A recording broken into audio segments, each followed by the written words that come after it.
What is that? Oh,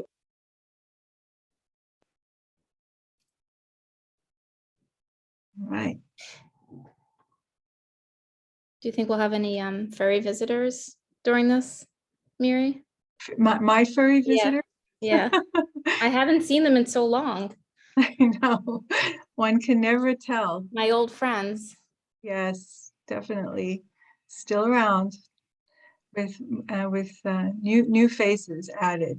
Yeah. Yeah. Extra legs. Do you have any? Now, you know, I'm very allergic. So they're nice to visit, but not to have in the house. Yeah. Right. Our participants are coming in. That's fantastic. Ja. Wir werden sehen, wer wird ankommen. Und es wird sein interessant und gut.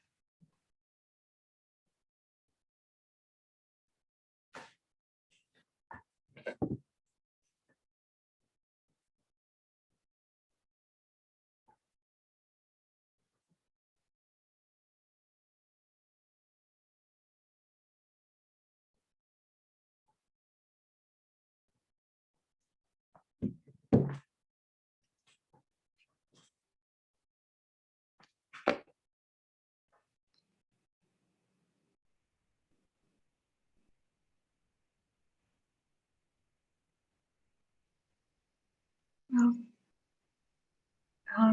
Wir haben een 31, even wachten nog een minuut. Ja.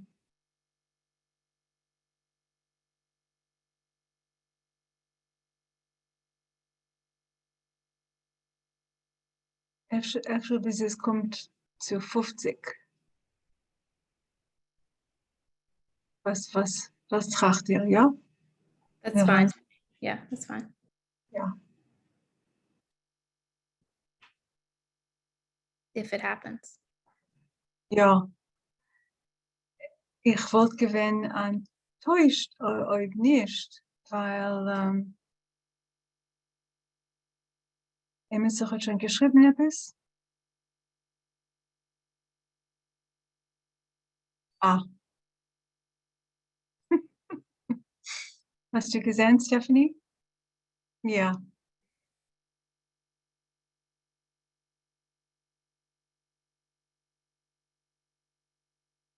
Okay, noch a minute.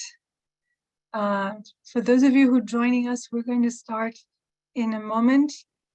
We're seeing that people are still gathering, so we're just going to wait for another moment or so.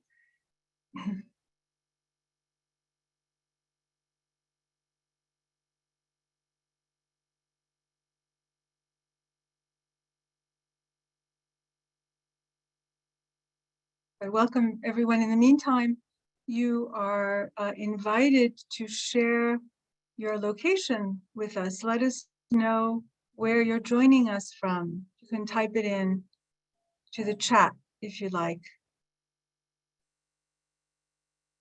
Los Angeles, Nashville, Tennessee. Wow. Toronto.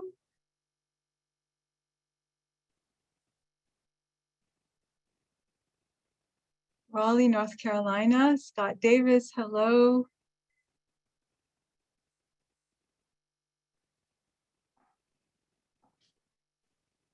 And yes, hi. Okay, so we have a few responses to where various places in North America. So I think we're not going to Los Angeles, of course. Henry, Slooky, and Carol. Okay. Well, I just don't want people to miss this introduction, but I'm going to start Pacific Palisades, that's Los Angeles. Yeah. Shalom Aleichem. Okay, so I'm going to begin. So everyone, seid begrüßt, welcome. Shalom Aleichem. Thank you so much for joining us today. We're absolutely delighted to have a nice turnout for Dr. Stefanie Halpern's talk, HINDCAST Forecast, How the YIVO Vilna Digitization Project Helps Us Grasp Our Present and Future. My name is Miri Coral, and as director of the California Institute for Yiddish Culture and Language, I've had the privilege over the last 20 plus years of introducing hundreds of topics and speakers, each one illuminating a unique facet of the astonishingly rich Yiddish heritage. I'm very grateful for the co-sponsorship of the Toronto UJA Committee for Yiddish, especially my counterpart, Vivian Felsen, because, well, it's always wonderful to join hands across national boundaries, right? Which is very much what Yiddish does in so many ways.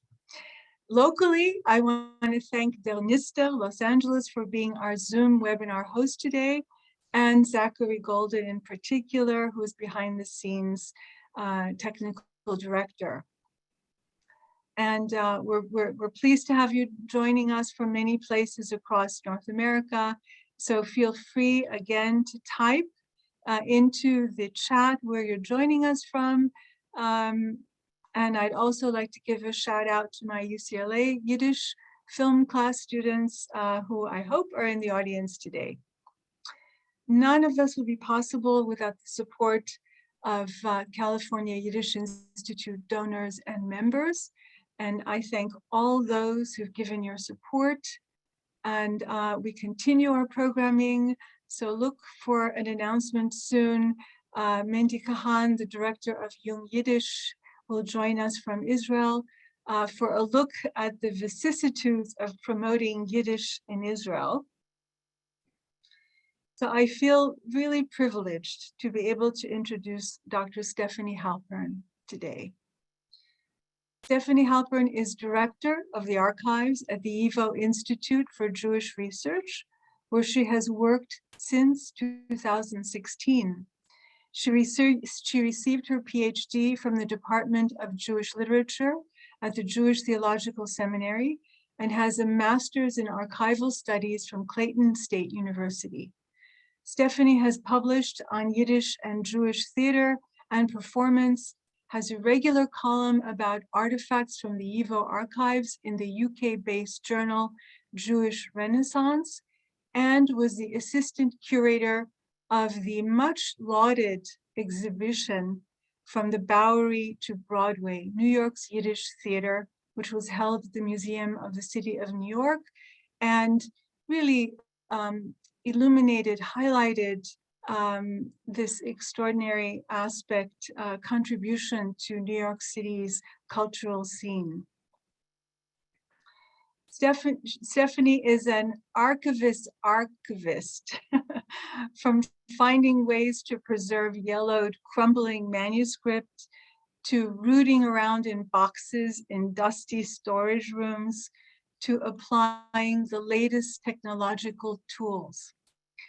I'm also pleased to say that she has been a not infrequent guest for the cycle showcase of contemporary Yiddish culture. And we are so glad to have her with us today. Stefanie is going to speak for about 45 minutes, and then we'll have about 10 minutes of questions and answers. So feel free as we go along to type your questions in the Q&A, and hopefully we'll get to as many as we can afterwards. I'm pleased to present Dr. Stefanie Halpern. Thank you, Miri, for that introduction. Thank you for having me again, and thank you to everyone who is joining us for this talk today. I will just share my screen. The best way to learn about the YIVO Archives is to really be in it, but Zoom will have to do today, and I hope that the pictures that I bring you will give you a little taste of what we have here. So just to start, to sort of position ourselves, this is a picture here of one of 5 stack floors that we have at the YIVO Institute for Jewish Research in New York City, right by Union Square, for those of you who have not been. And if you can imagine it, the YIVO Archives today has 24 million records in more than a dozen languages, covering everything from manuscripts to sheet music to posters and artwork, artifacts, photographs. And really, we focus on everything from the greatest of the greats in Yiddish literature to the everyday letters that individuals sent to their family members, and everything in between. And if you can believe it, we still receive 2 or 3 collections every single week. So if anyone has materials to donate, talk to me after this. And we don't just have materials from Eastern Europe. We don't just have materials from America. We have materials from all over the world. Wherever a Yiddish-speaking Jew landed, we have materials from that country. The question, though, is how did we get from our humble beginnings to these 24 million records? And the focus of today's talk, how did we come to digitize 1.5 million documents, which we just completed in January of 2020, just a few months ago. So I will take you on this very long and complicated journey, and end with a demonstration on actually how to view the materials in the Edward Blank YIVO Vilna Online Collections project. So first, a bit about YIVO's history. The YIVO Institute for Jewish Research was founded in Vilna, Poland in 1925 by scholars, intellectuals, lay leaders who really understood the importance of documenting and studying systematically everyday Jewish life. But how do you do that if you don't have the materials to actually study that? And so a core tenet of YIVO was actually going out and collecting these materials. And YIVO did so in a number of ways. One of the most effective was by sending out a series of questionnaires on everything from holiday customs to songs and children's games and stories about kings and queens and relationships between Jews and non-Jews. And in a very short period of time, YIVO amassed a huge archive and library of materials. And they did so by employing a network of amateur collectors, of sammlers from all over the world who went out with these questionnaires and who asked questions of informants. And YIVO taught these sammlers how to do this ethnographic work, ask the same questions of everyone, find the people in the town or the city who know the most stories, often the oldest, often the most well-traveled, and explain to every single person that even if they have a story or a custom or a saying that they think their neighbor has, that is important. The way that they tell their story is important. And so in this way, YIVO was able to collect all of these materials and to put out studies on them. And in a very short period of time, YIVO put out thousands of pieces of scholarship on all of the materials that they had collected, showing both the outside world and the Jewish, the Yiddish-speaking world, that Yiddish culture was important. YIVO continued to collect until the outbreak of World War II. And like all cultural institutions across Europe, YIVO was looted by a special Nazi task force sent to loot Jewish cultural material, to decide what would be destroyed and what would be sent to the Institute for the Study of the Jewish Question. And the Nazis move into Vilna. They establish the Vilna Ghetto, and they use YIVO as a sorting and processing center for all of these looted materials. But the Germans don't necessarily know what's important to keep and what's important to pulp. And so they put into forced labor a group of men and women, many of whom actually are affiliated with YIVO, to travel from the Vilna ghetto to the YIVO building, which was outside the bounds of the Vilna ghetto, every single day to inventory the material, to stuff shipping, to pack shipping crates that would be sent to Frankfurt to the Institute for the Study of the Jewish Question, and to decide what would be sent to the pulping mill. And these men and women decided that there could be no way that they could allow all of these materials to be destroyed. And so they began smuggling materials in an attempt to save them.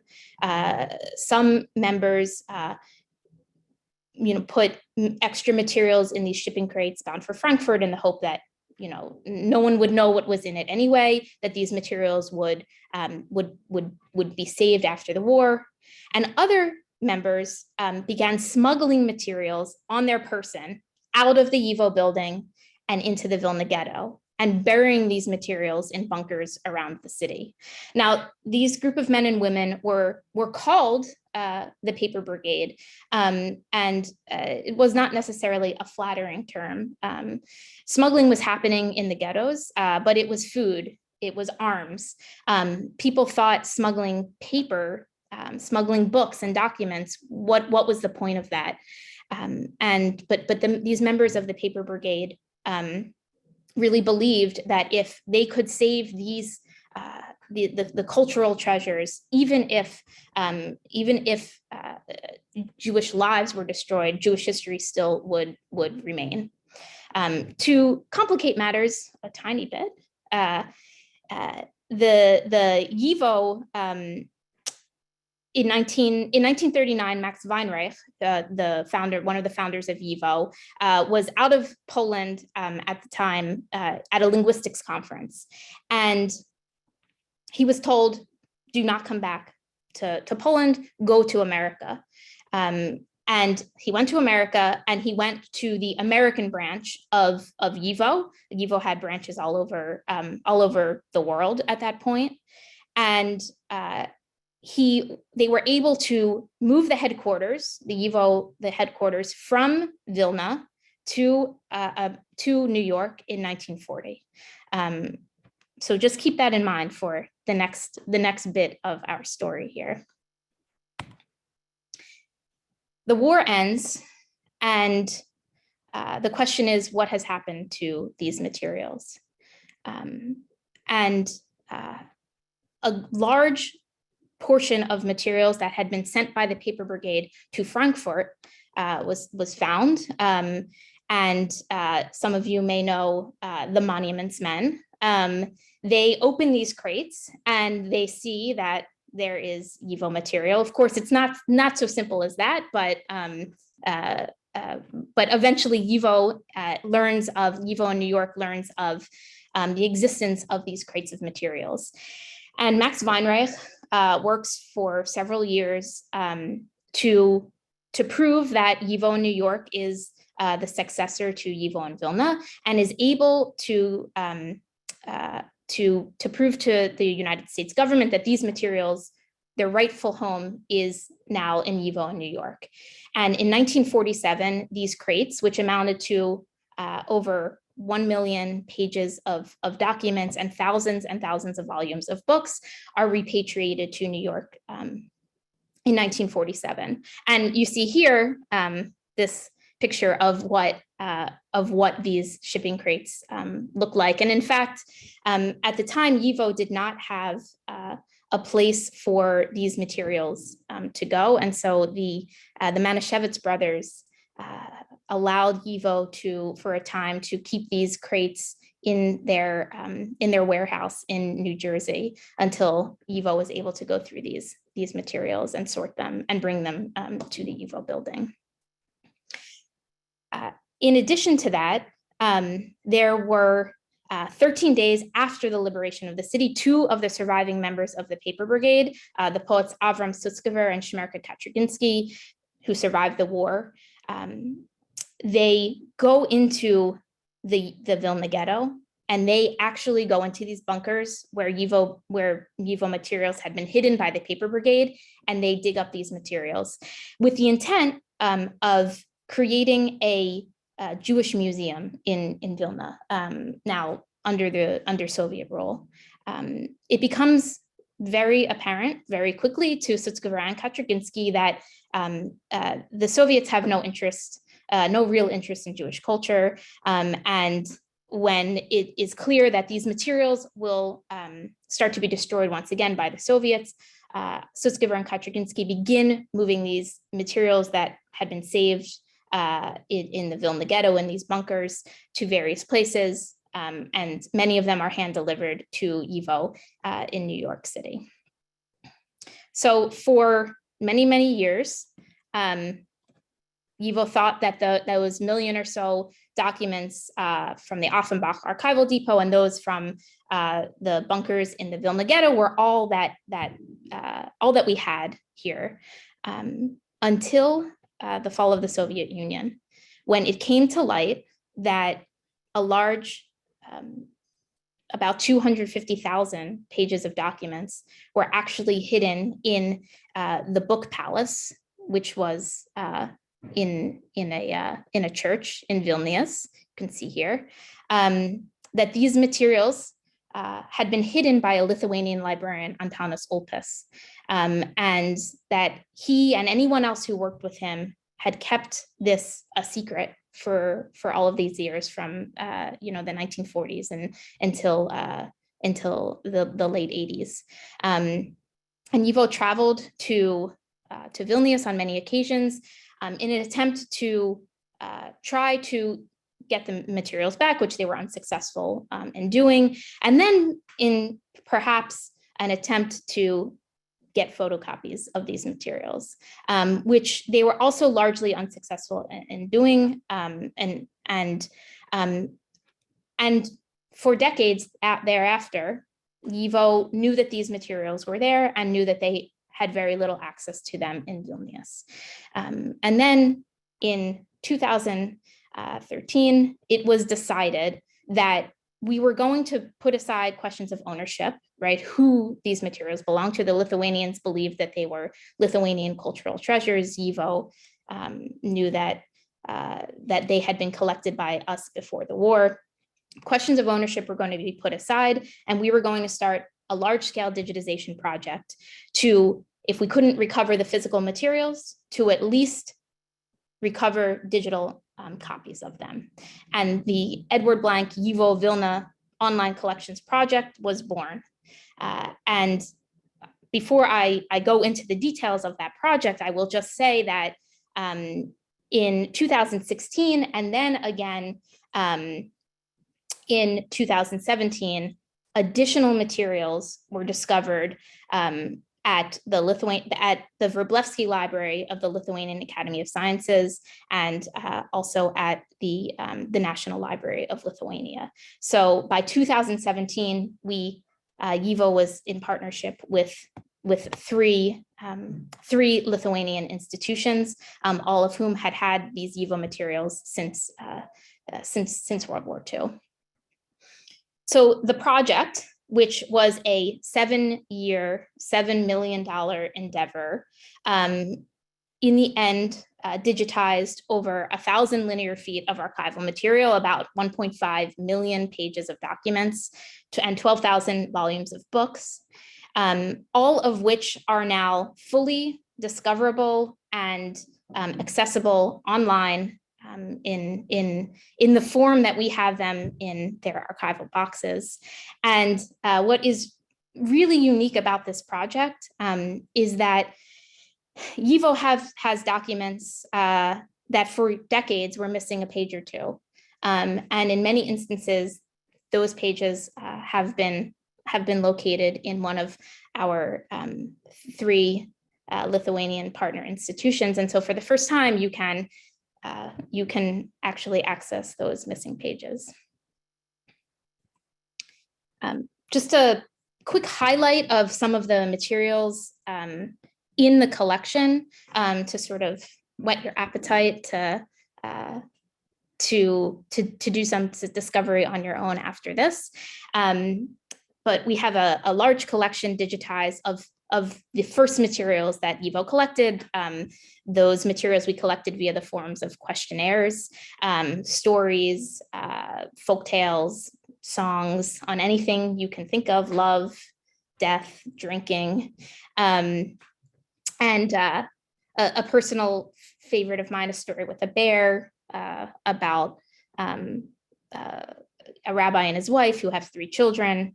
They go out for the day. The children are left alone, and it's actually this one right here. The children are left alone, and a bear comes up, is very hungry, gobbles the 3 children up. The rabbi and his wife come back. They don't know where their children are, but they hear them yelling from somewhere, and they realize that they are yelling from inside the bear. And they don't know what the rabbi and his wife do not know what to do. So the wife says, "I have an idea." She gives the bear a lot of food, a lot of alcohol. The bear falls asleep. As the bear is snoring, they cut the bear open. They pull the children out. They fill the bear's belly with stones and bones so that he will be none the wiser. He comes to. He stands up. He has such a stomach ache, and he says, "Oh, stones and bones are rattling in my belly." So in this collection, you can find several variations of a story with a bear. And what's also amazing about the collection of ethnographic materials is that they're written on, as you can see from the screen, many different kinds of paper in many different hands. The Sammlers are writing down these stories that they're hearing. And a personal favorite of mine is this. You look at it from the front, it's a map of Jewish agricultural colonies in Belarus in the mid 1920s. And then you turn it over and you see this very intricately written story on the back, which, if you're interested in reading, you can look on our online and actually blow it up so you can read the words. We also have a large collection of autobiographies of Jewish youth in Poland. In the 1930s, YIVO ran a series of autobiography contests in 1932, 34, and 39. And the idea was, if YIVO wanted to study youth culture and youth life, they needed to go directly to the source. And so they ran these contests, and there would be prizes administered for the best autobiographies, and individuals were encouraged to write as accurately as possible, to just like the Sammlers encouraged their informants to tell stories in the way that they tell them, not in a literary way, in the true way that they would write.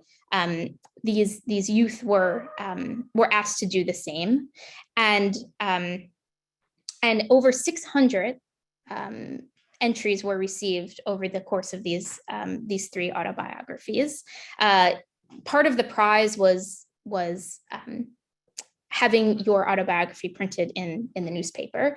And so YIVO knew that they needed to give anyone who was writing the opportunity to write under anonymously or under a pseudonym, so that they would write honestly. They would not fear that, members of their town or family members would ever see what they've written. And these autobiographies are wonderful because they really show the range of Jewish life, right? Everything from religious to secular, from those going to school to those working, every range of political movements you could imagine, and youth movements. And of course, you have individuals writing about poverty, about war, about pogroms, but you also have people who are teens who are simply writing about the stuff of everyday teen life. So I held hands with a girl, don't tell anyone. I have a crush on someone, but they're not Jewish. There's a great autobiography about a kid who writes about peer pressure. So he falls in with a group of kids, and they like stealing. And every single time they take him on a mission to rob a store, and there's some excuse that he has. But one day he's tricked into stealing from a shop, and before he knows what's even happening, he grabs money from a basket and he runs out. And he feels so guilty that he never speaks to those friends again, and decides at that moment that his life is going to be sort of on the straight and narrow. And I'll tell you one other story about these autobiographies.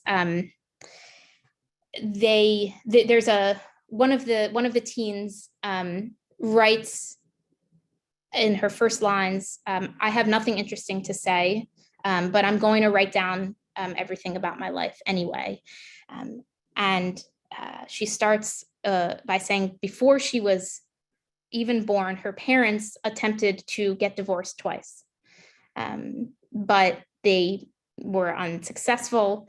And then she was born, and she is the reason for their unhappy union to have continued. And so even a person who thinks, I'm not a good writer, I have nothing to say, opens with those lines. And what is going to follow is going to be amazing. So about 300 of these survived the war. We have them at YIVO, 300 of the autobiographies. And what I was saying earlier about pieces of material showing up in Vilnius, it's sort of most prevalent with the autobiographies. And so our archivists in New York and the archivists in Lithuania who were working on the autobiographies actually sat together, and they compared stories, they compared handwriting, and they were able to say, oh, that's page 48 of so-and-so's autobiography.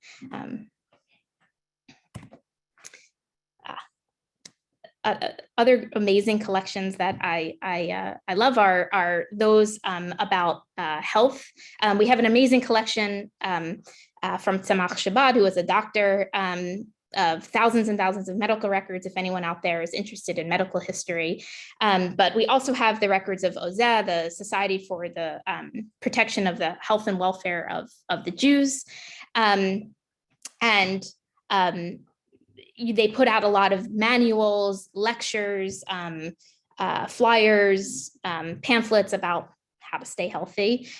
So lectures on scarlet fever and measles.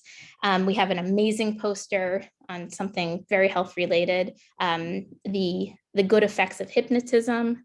They did a whole breastfeeding campaign. You can see this little stamp down here. And so if anyone has any interest in learning about health organizations and health practices and hygiene practices, this is an amazing collection. Remember to always wash your hands too.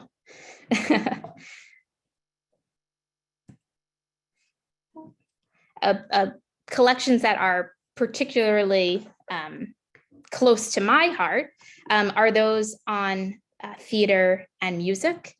We have the collection of what's called the Esther Rochel Kaminska Yiddish Theater Museum collection. For those who know, Esther Rochel Kaminska was one of the great Yiddish theater actors.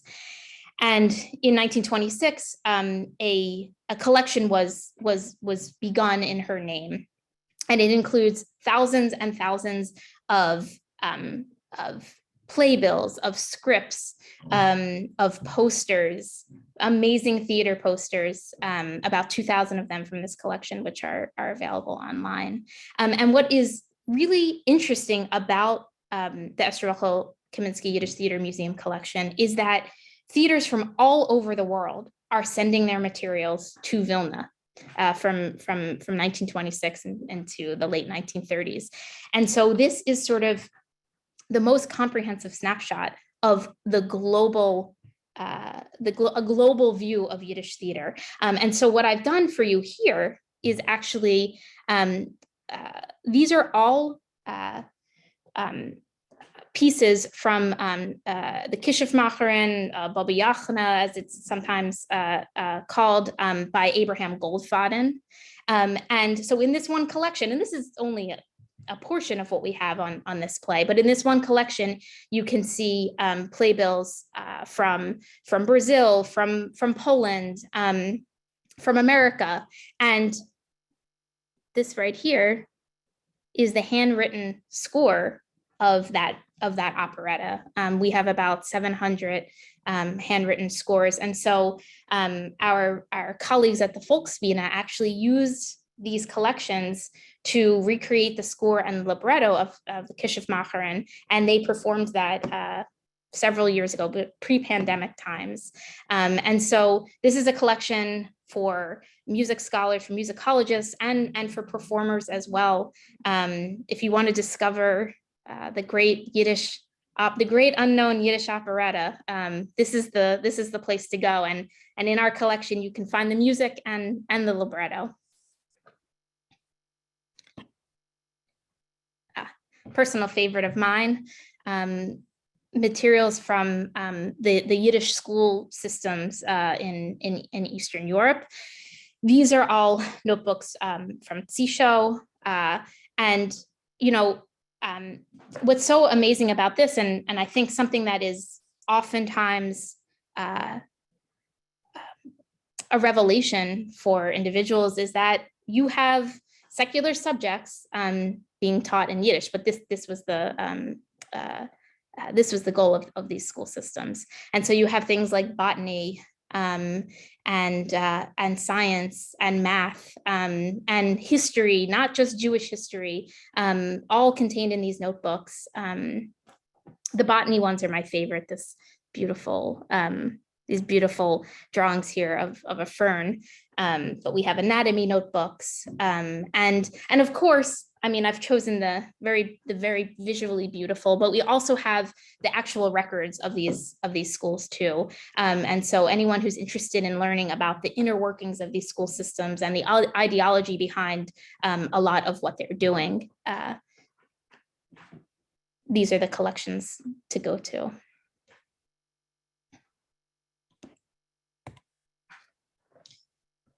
So for those of you who are wondering about the types of materials that were saved by the Paper Brigade, they sort of, by the Paper Brigade, smuggled into the Vilna Ghetto and then dug up.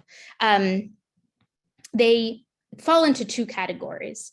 The first are historic and literary manuscripts, those materials that YIVO had before the war, that the Paper Brigade felt were both small enough to smuggle into the Vilna Ghetto, and also that were the most precious. And so in this collection, we have materials from Mendele. We have Ansky's original Yiddish manuscript of the Dybbuk, and I say original in quotes because for those of you who know or who don't, this will be a good story for you. Ansky writes the Dybbuk, probably the most famous Yiddish play ever produced. He writes it in Russian and he translates it into Yiddish, and that actual original Yiddish manuscript is destroyed in a fire. Luckily, the poet Chaim Nachman Bialik had translated Ansky's Yiddish into Hebrew. And so Ansky took Bialik's Hebrew and then translated it back into Yiddish. And so what we have here are, in Ansky's own hand, are those pages that he wrote, that he translated back. And it's not the entire manuscript. It's about 18 or 20 pages of it, but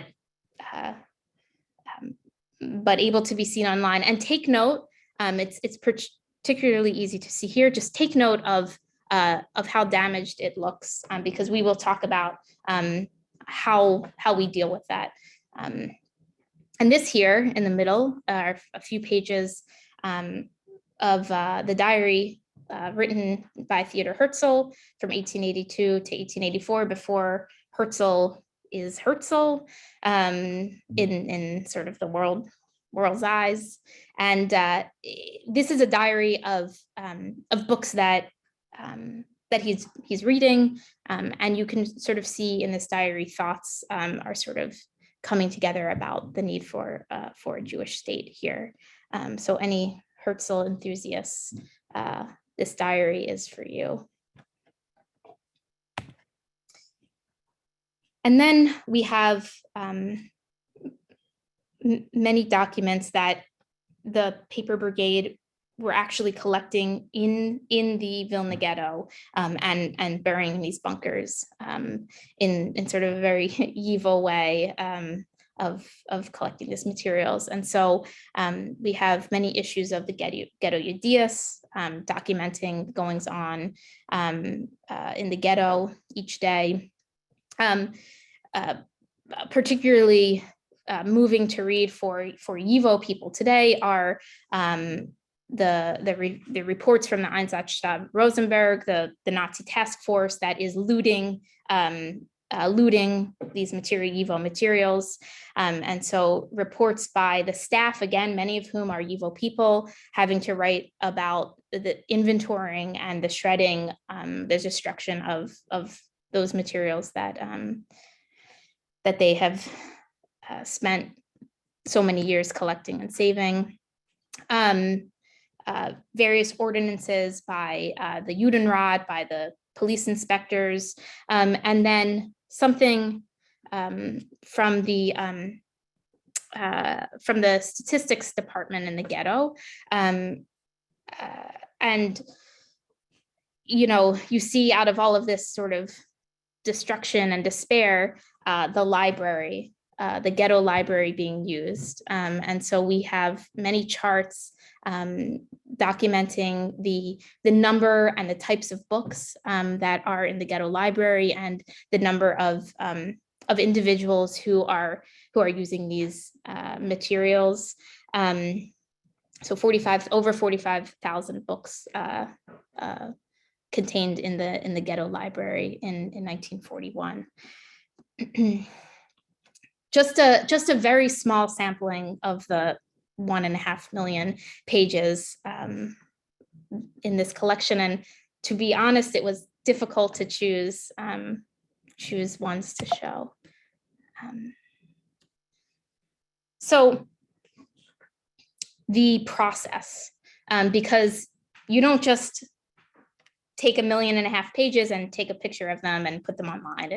It's much more complicated than that. And so as you saw in some of those documents, and as you see here, a lot of these materials were in terrible condition. And so we have conservators who are tasked with going through every single page of materials, mending each of them, flattening them, cleaning them, right? So we go from a theater program before treatment to what it looks like after treatment.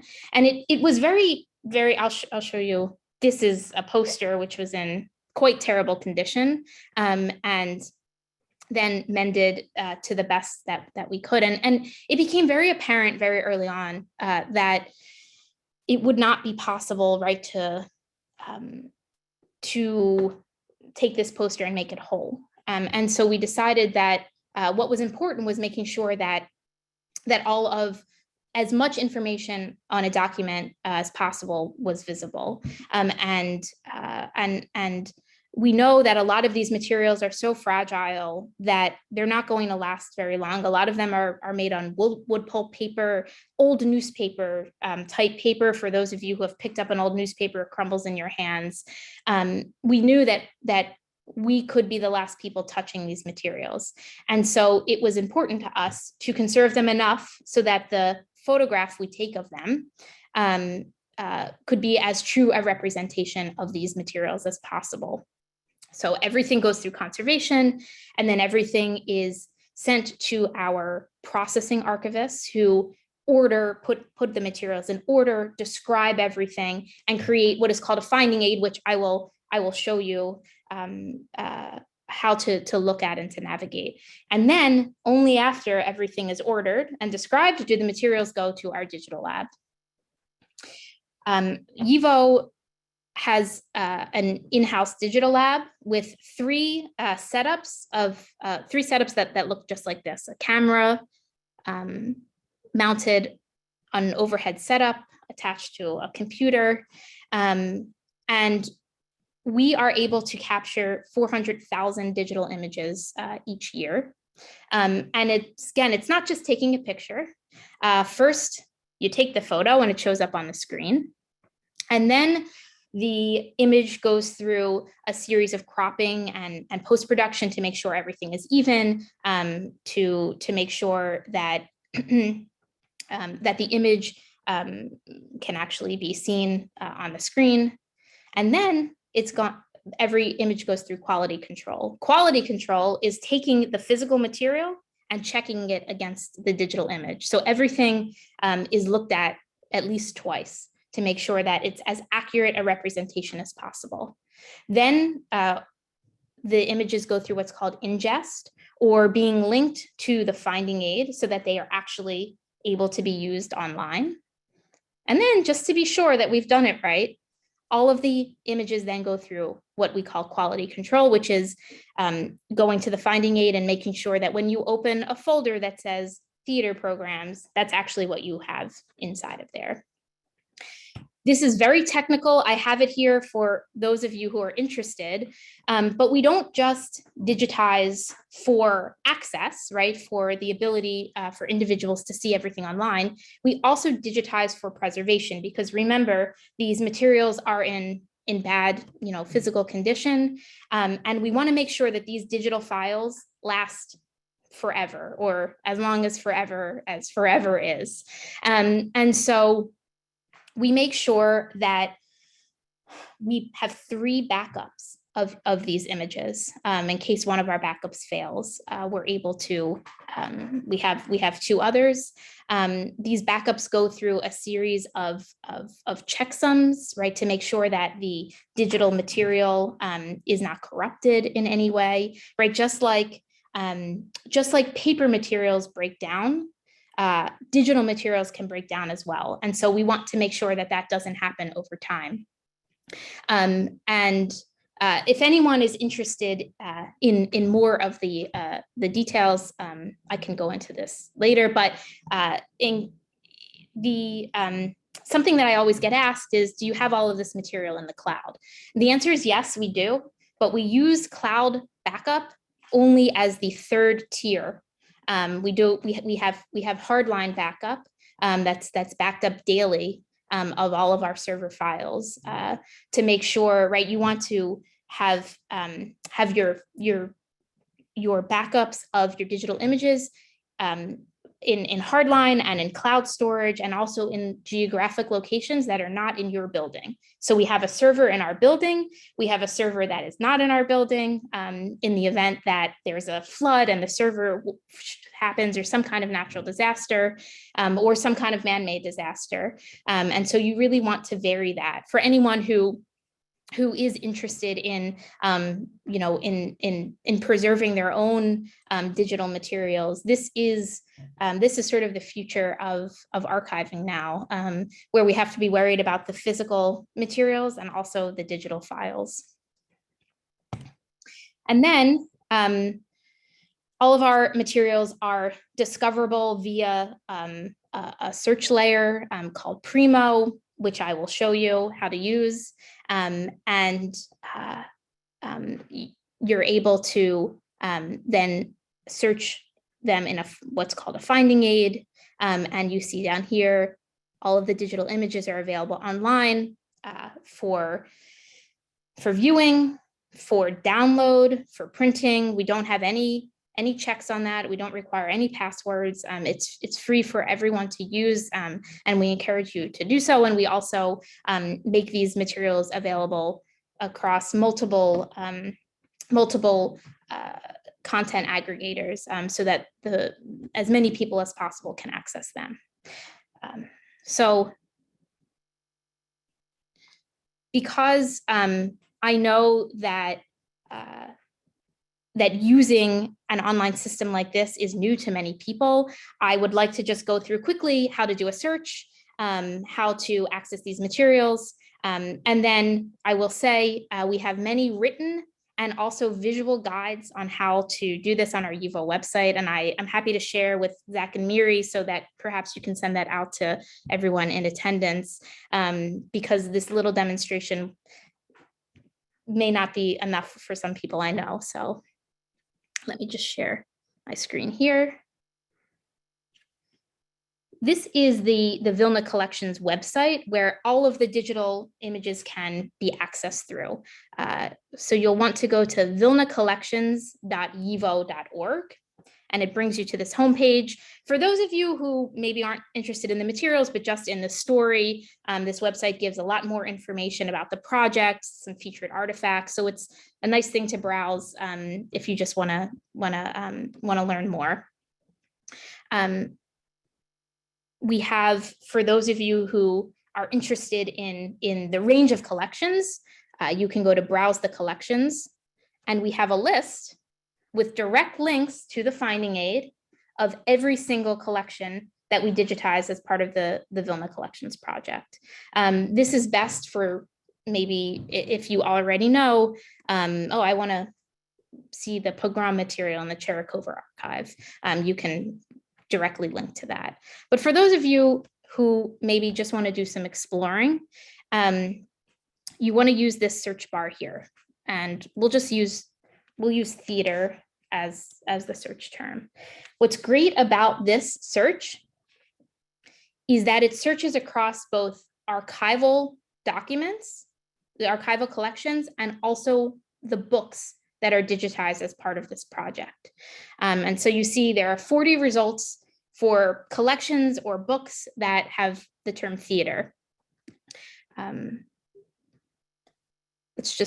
I'll show you what a book looks like. So we click on this link, Goldfadenbuch, and it opens out into what we call a catalog record. The catalog record gives you more information about the book, about the collection, about the author, the subjects it covers, the publisher. And if you'd like to access this online, you click Online Access.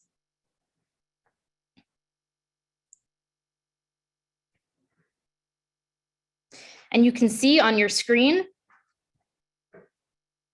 an exact digital replica of the book. It's not in black and white. It hasn't been OCR'd. It is the book with all of its creases, with all of its writing.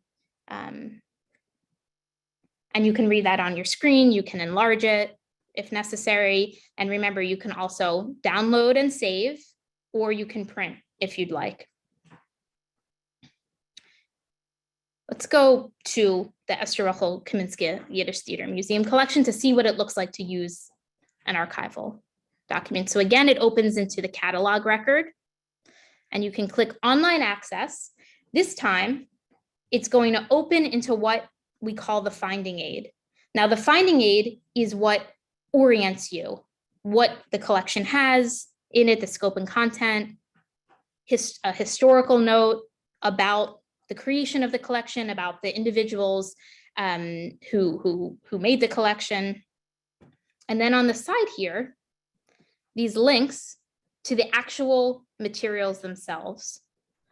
So you see subseries 1 has plays and manuscripts, subseries 2 has programs, plays by author. You can click out, and let's click on Ansky, where we started on the Dybbuk. Let's continue with the Dybbuk. Click on the link. It opens you onto a page with this red icon, view the folder. Click that. And again, this opens to exactly what we have in our archival folders in New York. And you're able to, this is a nice handwritten version with a lot of edits. You're able to access these materials, again, just like the book, printing, downloading.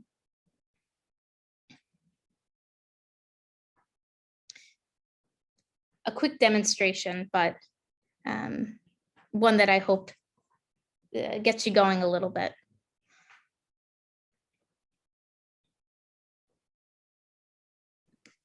Fantastic, Stephanie. Wow, thank you so much. I mean, you have, you know, created a treasury for future researchers. I bet you wish you had one like this, right? When you were rooting around in those dusty places. Yeah. That's right. It's That's right. But the rooting around in the dusty places got me to YIVO, so I'm absolutely. thankful for that. Yeah. But it's an extraordinary piece of work. You guys, with you heading it, have contributed to the world, seriously. And it's good to know the ways in which it's preserved, you know, for in the event of anything going wrong. I mean, we clearly we know that none of us are on firm ground anymore in that regard. So that's extraordinary as well. We have a few questions. I just wanted to start though by asking my own question, which is about the material. So like the 300 biographies that remained, right, of the youth biographies, where were they, you know, where were they found? How did they get preserved? Sure. So the youth autobiographies were those materials that were found in Offenbach that had been sent to Frankfurt, and that were then recovered by the monuments men, and they were delivered to YIVO in 1947, and they have been with YIVO ever since, available for researchers, but only ever on site, and now, as we all know, they are available for the world. Yeah. Okay. Yeah. That's great. And the collection that's in Vilna, that was in Vilna, right? In what did you call it? The Palace Library? Yes, so the book palace, which is now the National Library, they took it over. Yes. So is it, where is it housed somewhere else now? Not It's obviously not not, in it's, the church yeah, anymore. Yeah. it's no longer housed in that crumbling church, which I will just, as an aside, Antanas Ulpas's son, the Lithuanian librarian who saved these materials, his son recalls a story where he was a very little boy and his father took him into the church, and the little boy, the son tried to play the organ and no sound would come out. And his father took him up, and inside of the organ, all of these Jewish books and materials had been stuffed. So those materials are all now in a very beautiful building that was built for the National Library of Lithuania. So no longer stored in those terrible conditions. And you saw the image of what some of those books and papers looked like. And was he keeping it secret because of the Soviets? Because he knew that they would maybe even destroy them. That's right. He knew that they definitely would, and he in fact hid a lot of these materials under books that he knew the censors would look at and say, okay, no problem. So they were shoved in the back. So I have more questions, but let's look at what members of our audience have asked. So one question is kind of relating to what we've been just talking about. Is Lithuania doing any conservation and restoration of the collections now as we speak?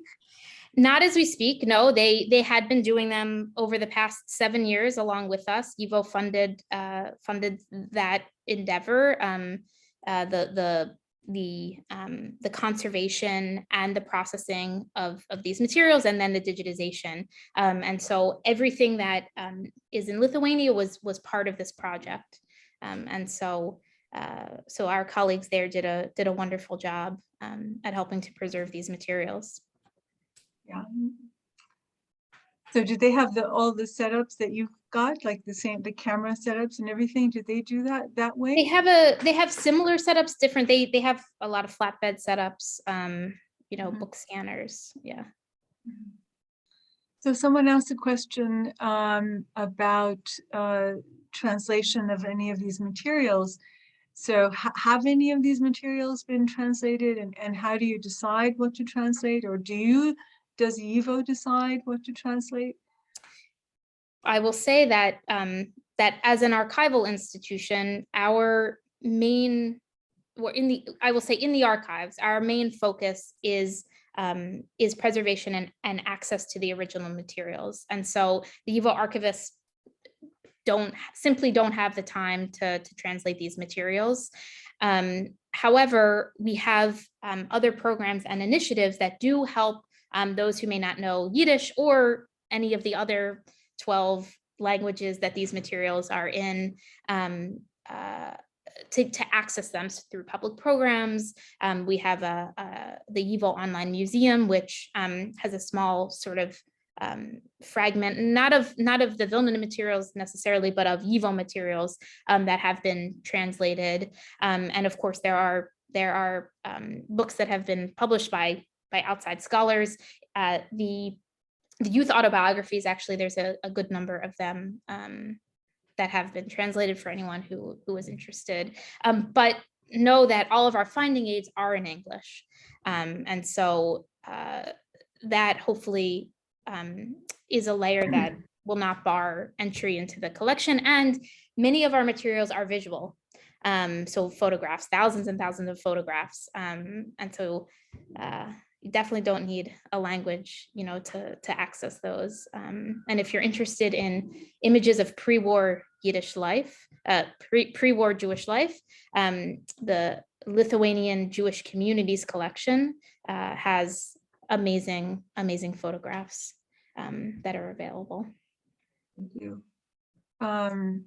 So Henry Slutsky asks, can you tell us about the YIVO in Paris? Was there a YIVO branch in Paris? There was a branch, I think, of Friends of a society of Friends of YIVO, but I'm not sure much past that. There were many Friends societies around the world, and those were collecting branches. And also, what's interesting is America was never a collecting branch. It never gathered materials and sent. Really, it was a fundraising branch. And so many other societies actually sent materials to us. So I don't remember the number, the huge number, right, of materials that YIVO has. So where is this all stored? It can't possibly be stored in the building that you occupy in New York. No, well, so you saw that first photograph of our stack floors. That's a bit less than a quarter of our materials. More are stored in that building, if you can believe it. And we also have a 12,000 square foot warehouse in New Jersey, where we store mainly duplicates and case files. We have the case files of various aid societies, including HIAS, the Hebrew Immigrant Aid Society. We have 250,000 Holocaust era case files that we have stored in that warehouse.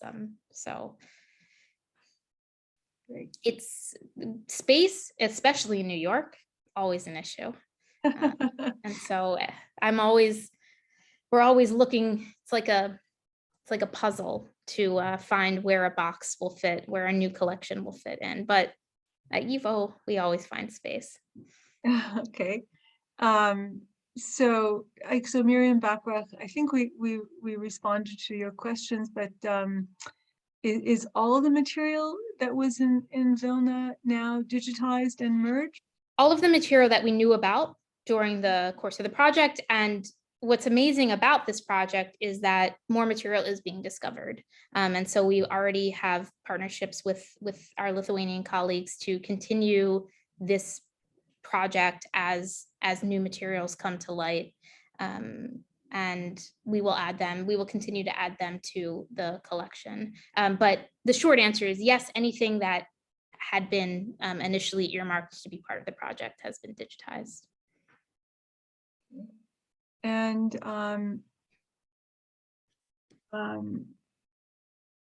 I guess I just had a question about Bebe Leventhal, right? So her diary appeared, right? So what happened there? You guys did something amazing with that. We did. Bebe Epstein was as we knew her. So part of the discoveries that were made in Lithuania in 2017 included this beautiful notebook that was written by Bebe Epstein, who I believe when she wrote it was 10 or 11 years old, and it had this photograph of her on the front. And Lithuania loaned us several pieces from these discoveries that were made in 2017, and we had them on display in New York. And the New York Times came, they took a picture, and everyone had fallen in love with this, photo of this little girl. And so they ran that photo in the story. And we didn't know what happened to her. We assumed, would later find out wrongly, that she had died in the war. And about a week later, we got a call from her son, Michael Leventhal. And he said, actually, my mom survived the war and here I am, and so this started us down a path where YIVO created, as the first gallery in its online museum, a story, a gallery that really centered around Bebe's story, telling the life of the Jewish Vilna through Bebe's eyes. And so it's very special. And if you are interested, also available. And that is where many of the materials that have been translated live. Yeah, that's a kind of wonderful virtual tour, which is of the Vilna that was, which is pretty special. Yeah. But I thought I was the one that told you about it, but that's okay. So question, yes. But Michael contacted YIVO. Yeah. There you go. That's right. Okay, so let's look at a couple of questions that wound up in the chat. One question I guess Zach is asking is, did you run across any materials about sports? Oh yeah. So interestingly, YIVO started had a call for sports materials in 35. Right. YIVO was always interested in doing things as systematically as possible. And so we have a lot of photographs and materials about various Jewish sports teams, Zach. So send me an email for where to find those. So we've talked about what was preserved and the papier brigade and just the serendipitous finds after the war, and so forth. But do we have a sense of what was lost? Yes, we think it's probably less than a quarter of the materials that YIVO had. What was lost, or that you have? That we have.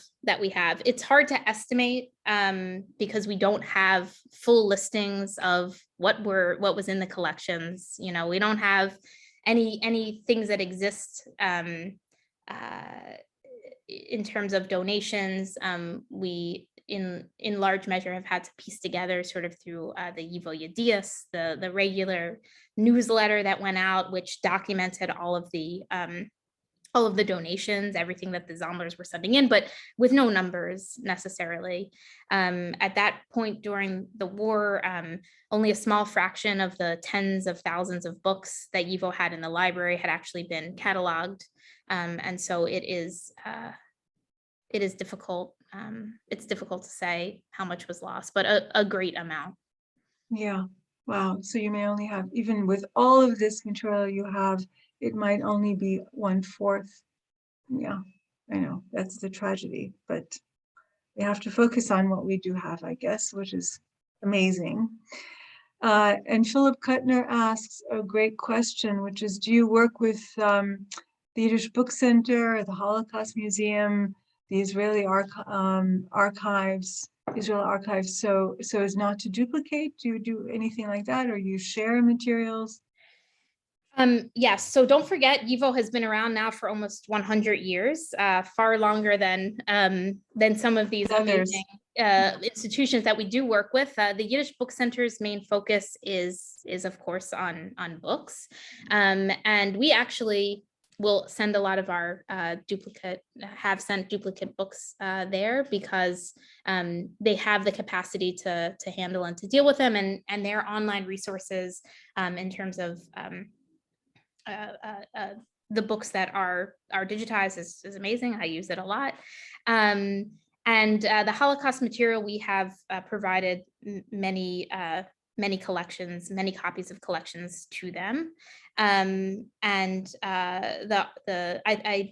don't know if you're referring to the National Library of Israel or Yad Vashem or both, but yes, we also partner with them and we share digital images. And you know, what is nice about all of these institutions is that there is overlap between all of our collections.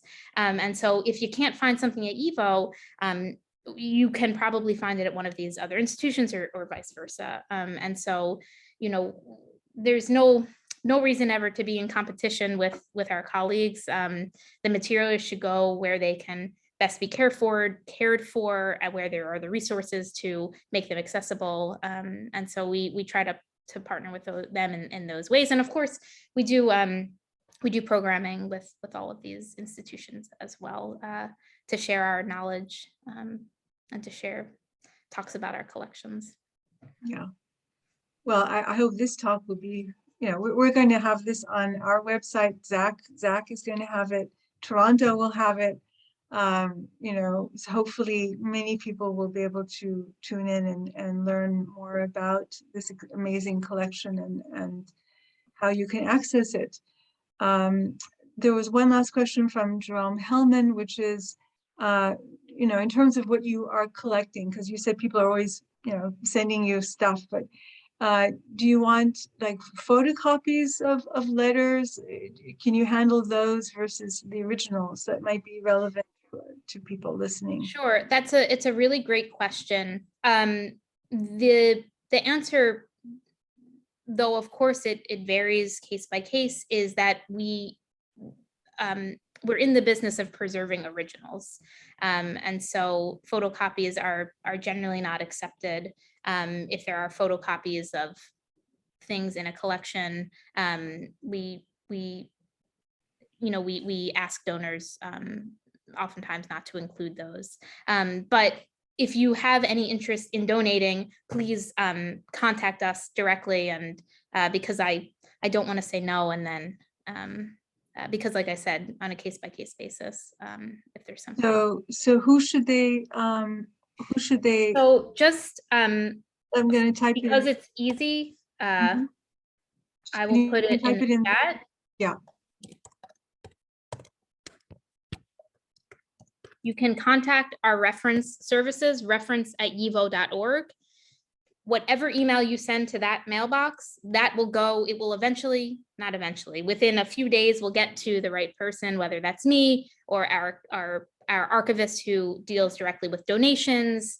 We have a different archivist who deals with photographs, one that deals with sound recordings. We have someone for everyone and everything at YIVO. So, but please email reference. And if you want to search the collections, you need more help, reference. And I will say, I know that many of you are far away from New York. We are offering remote reference services where we will meet with you on Zoom using a document camera and actually show you materials in real time. For those, 1.5 million pages are digitized and 22.5 million are not.